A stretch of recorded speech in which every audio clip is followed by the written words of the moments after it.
Action Theater, Don the Huff Brown Show. Presented by SuperstarShowcase Entertainment. In association with Track Magazine Entertainment Media. And 3 Round Productions. Ladies and gentlemen, please put your hands together for Don, the host,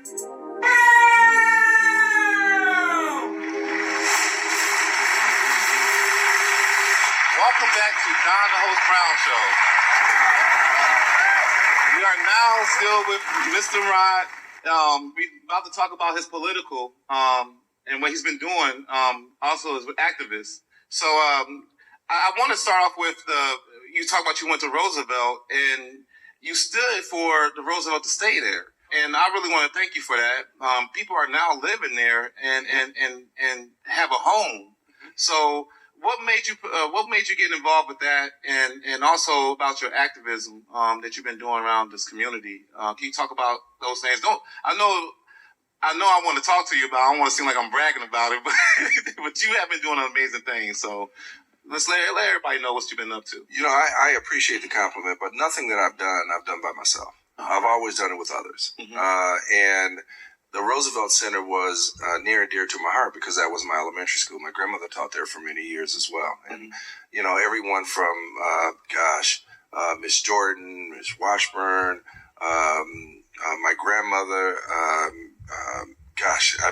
there have been teachers there that had always. Miss Berkey was my first grade teacher. Oh, you remember your first grade teacher? I remember my first grade teacher. Wow. It was, that's where I learned how to play sports. That's how, with the kids there. So it was near and dear to me.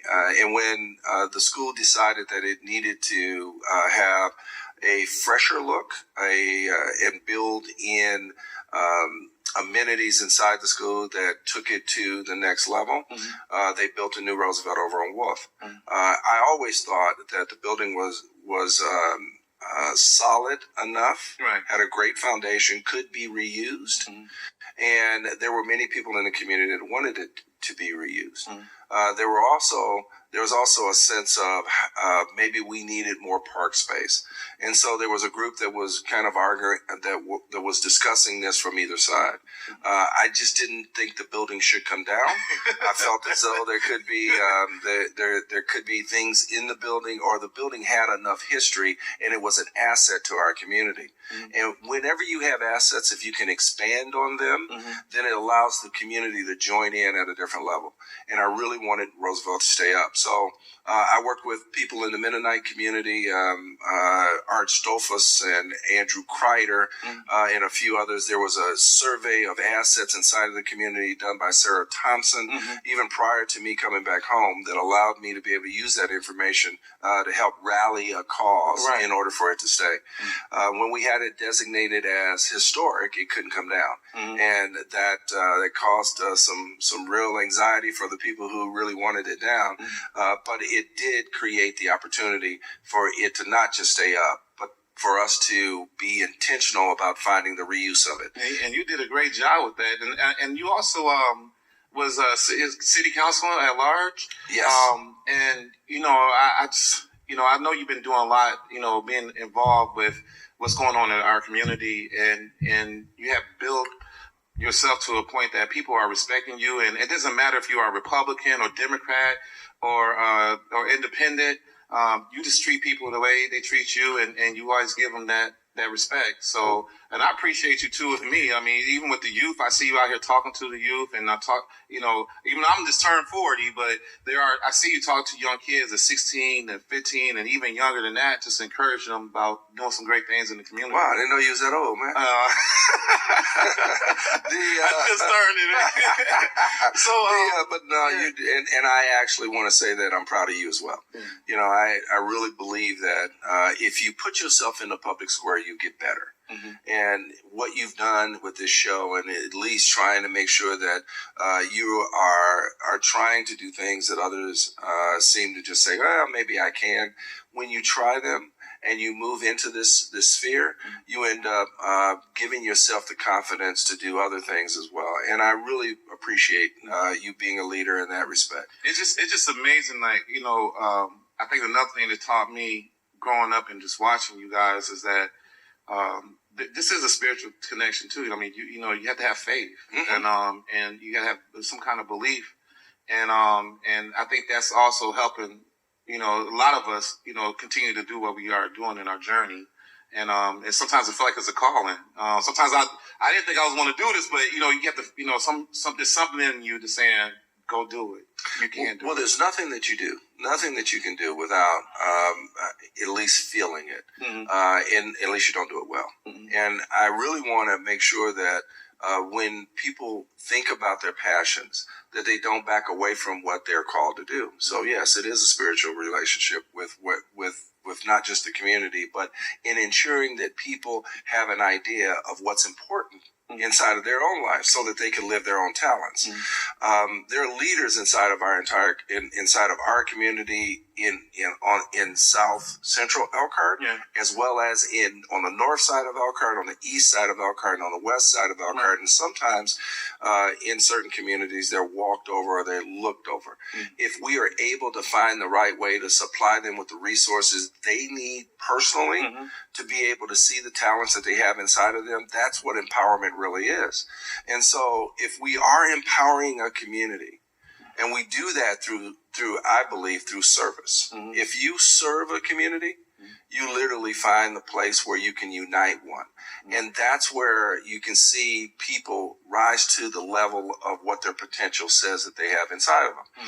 And so Roosevelt Center is an amazing example of how we have seen apartments come up in that environment. While it's still in a challenged neighborhood, those apartments and that reuse of that building, historic building, has been something that has been phenomenally successful in how people see that area. And I live right across the street from there. And then Tolson Center as well. I mean, you were a Tolson kid. Tolson kid, yeah. And I mean, right now, it's amazing that, seeing you do all these things in the community, now, you have announced that you want to run for mayor. And I just want to let you know that I do support you for mayor. Thank you. I think you're a great candidate. You're a great person. I believe that you could definitely make Elkhart to be a betterment community. So let's talk about that. Like, what are your I mean, I know you got a whole bunch of points of what you want to do. I mean, there's a lot of work, but what made you come to the decision? I mean, your family, your friends, and the encouragements from them. Like, did that help you say, I could do this, or did you already have in mind, like, this is what I wanted to do? Like, how did that come about? Well, it's kind of interesting how over the years, I've always thought that I had the talent to do not just the city council work that I've been doing, but I wanted to figure out how we lift a community, how we transform a community. I always believed that the community had all of our community had potential to live the life that we lived back when we had Miles Laboratory and Selmer and Kahn and the RV industry really producing an economic engine that called us the entrepreneurial capital of the world. In 77, we had the highest per capita income than any other city in the country. And that was driven by some very industrious people who felt as though they weren't going to take no for an answer. We didn't care if we didn't fail. We have to reinvent that because over the years we've lost a couple of those legs that were on the stool. And you have experience with that. You was working for Coca-Cola. Yes. Yeah. So there's things that you already work with. You work with church community services. And so you know how to manage and do some things. When I was with the private sector, I always thought that I was going to run the country, run a certain brand of Coca-Cola for the entire country. I mean, I really. That's where I was headed. And then Elkhart called when I felt like I needed to raise my kids here, and I knew the kind of education that I was able to get from the public school environment in Elkhart, which allowed me to get an economics degree from Northwestern University. So So I came home, literally put my kids in. My wife and I began to serve, and it was interesting what happened and what we found in service, because that's not what I left with.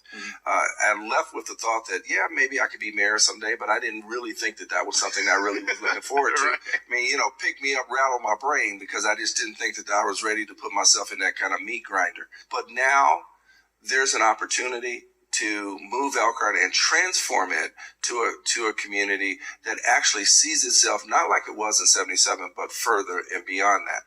I'm not interested in just being the mayor of Elkhart. I'm interested in trying to find a place where Elkhart can serve its citizens in a way that the citizens feel as though it's connected to it. Oh, that is awesome. So that means that you're right. It's not Republican or Democrat. It's serving everyone in Elkhart.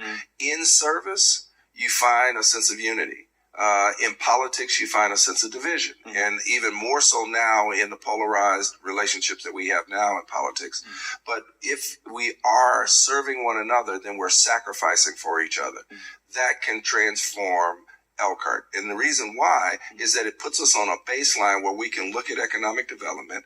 We can look at restoring how the every department lead, starting with the police department, how it leads and serve and protect. We literally can begin at looking at the assets in each precinct to determine why people live there, so that we can begin to build the quality of place, which will lead to quality of life. And if you believe your city government is governing for you, then you will be governing with it. Hence the tagline, building Elkhart together. And I would definitely want everybody to know that you can definitely support his campaign. Do you know what's the website and where can people go? Roberson for Elkhart.com. Okay. And you can go on Facebook and find the same title, Rod Roberson for Elkhart.com. And if you just Google me or in some kind of way, you'll find me as well. I just want to make sure that people understand that this isn't me running for Elkhart, running for mayor. This is us running for mayor. So all I'm asking people to do is to hire me to play the role of your captain on your team. I'm just a captain, and then we will be governing together. And that's what the business community, the non-for-profit community, and literally just the residency in and of itself is looking for. They're looking for somebody to lead in that fashion as opposed to trying to take over a city. That's not what this is about. So I ask all residents in Elkhart city limits and also residents in other places to make sure you guys talk about getting this man elected. I mean, he's an awesome guy. I appreciate him being here. And we definitely need to get out and vote. It's very important. Absolutely. Thank you for coming. Thank you. Thanks for having me. All right. I appreciate you, Don, the host. Don, the host, bro. Thank you for coming. Appreciate it.